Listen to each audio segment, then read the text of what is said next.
And then a massive piece of metal, like a giant helicopter blade, flew off the very top of the building. Wait, what? A part of a helicopter just detached and flew off a skyscraper? That's terrifying. What happened then? It didn't just land on the street, Peter. It hit a woman waiting for a bus far below. And that was just the beginning of the tragedy. Hello, everyone, and welcome to the Daily News English podcast. I'm Anna. And I'm Peter. We're so glad you're here to learn English with us today. Get ready for some fascinating stories. Today, we're diving into an incredible but also very sad story from New York City's past. That's right. Our main story is called NYC Skyscraper's Fatal Skyport Dream Crashes Down. Wow, that sounds really dramatic, Peter. A fatal dream means it caused deaths, right? It was deadly. Exactly, Anna. And a skyport is like an airport, but for the sky, usually for helicopters, high up. So, something big and sad happened with a skyport on a very tall building. We're talking about a real-life event that changed how cities think about air travel. So, imagine the 1960s in New York City. People were feeling very hopeful about new technology, especially flying. They called it jet age optimism. Big airplanes were new, and people thought flying could solve everything, even city traffic. One very powerful company, Pan Am Airlines, had a huge new building in New York. It was a giant skyscraper. A skyscraper is just a very, very tall building, like a tower that scrapes the sky. This one was super big.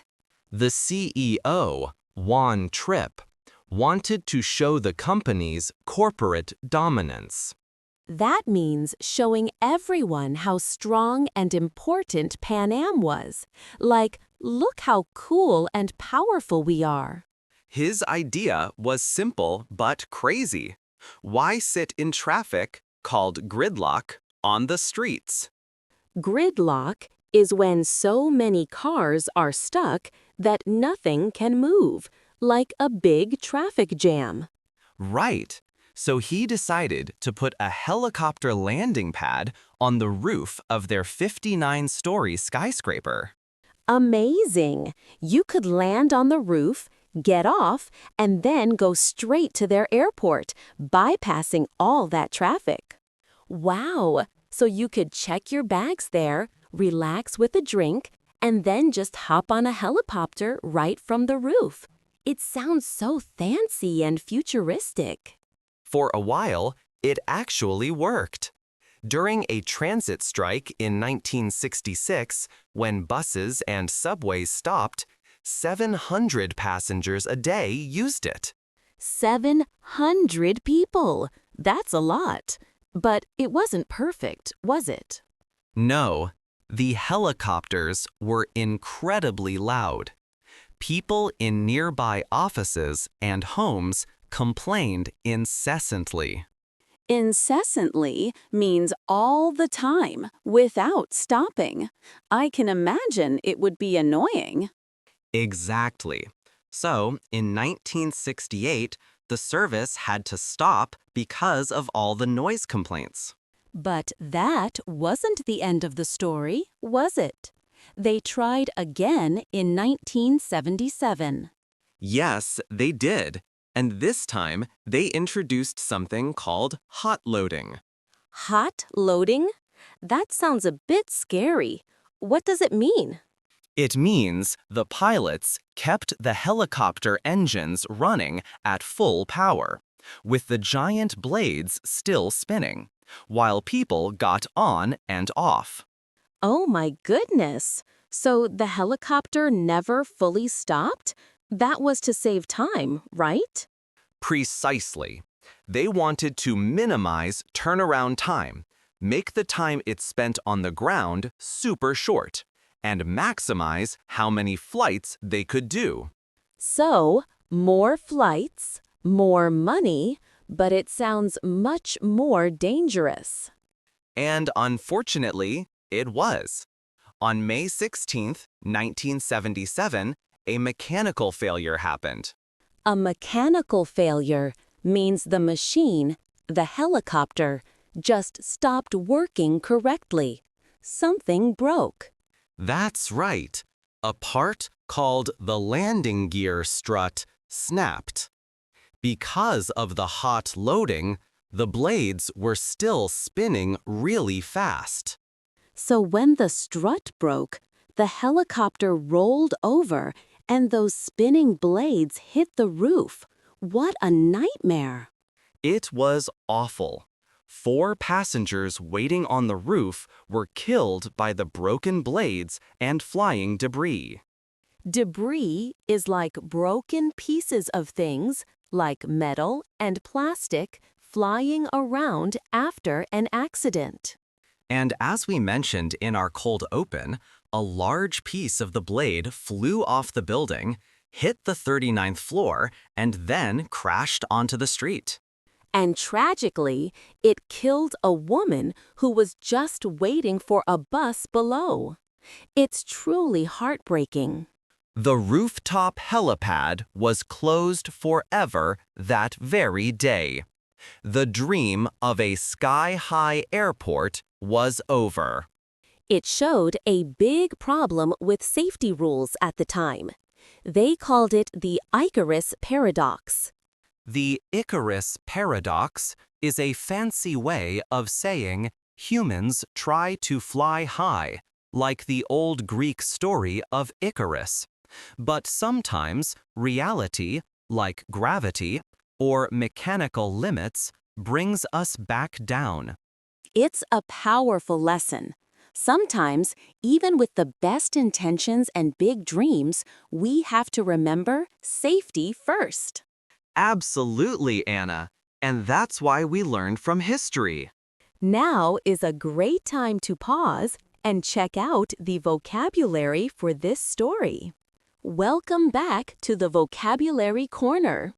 Peter, we had some really important words in that story. We did, Anna. Let's start with gridlock. We heard that Pan Am wanted to avoid traffic gridlock. So, gridlock is when a lot of cars are stuck in a traffic jam and they cannot move at all. Everything is stopped. You might see it in big cities during rush hour. Perfect. Next, we talked about Pan Am's big skyscraper. What exactly is that? A skyscraper is an extremely tall building. Think of the Empire State Building or the Burj Khalifa. They're so high, they look like they touch the clouds. Very clear. Then, we mentioned that Pan Am wanted to show its corporate dominance. What does that mean for our listeners? Corporate dominance means a company is showing how powerful, successful, and important it is, usually compared to other companies. They want to be the leader. Great explanation. Now, the service relaunched, and they used something called hot loading. Can you remind us about that? Hot loading was when the helicopter kept its engines running and its big blades spinning while passengers were getting on and off. It was very risky, but saved time. And sadly, that hot loading was part of why the mechanical failure became so tragic. What is a mechanical failure? A mechanical failure is when a machine, like an engine or a part of a helicopter, breaks or stops working properly. It's not a human mistake, but a machine breaking. That breakdown led to a lot of debris. What kind of things are debris? Debris means broken pieces of something, especially after an accident or a big mess, like shattered glass, bits of metal, or broken wood. It's the scattered leftovers. And finally, we ended with the powerful idea of the Icarus paradox. Can you tell us about that, Anna? The Icarus paradox is a phrase that describes how humans often try to achieve great things, like flying very high, but sometimes they go too far or ignore the dangers, and then fail or cause problems. It's like reaching for the sun and getting burned. Fantastic! Those are some really useful words for our listeners. Okay, listeners, it's your turn now. We talked about how the Pan Am building had a helipad on its roof. Do you think putting airports or helipads on top of tall buildings is a good idea today? What are the good things about it? And what are the bad things? Think about noise, safety, and convenience. Share your thoughts. So, to recap, New York City once had a daring idea, a rooftop helipad on the Pan Am building, allowing people to avoid traffic by flying directly to the airport. It was a symbol of ambition, but problems like noise led to its first closure.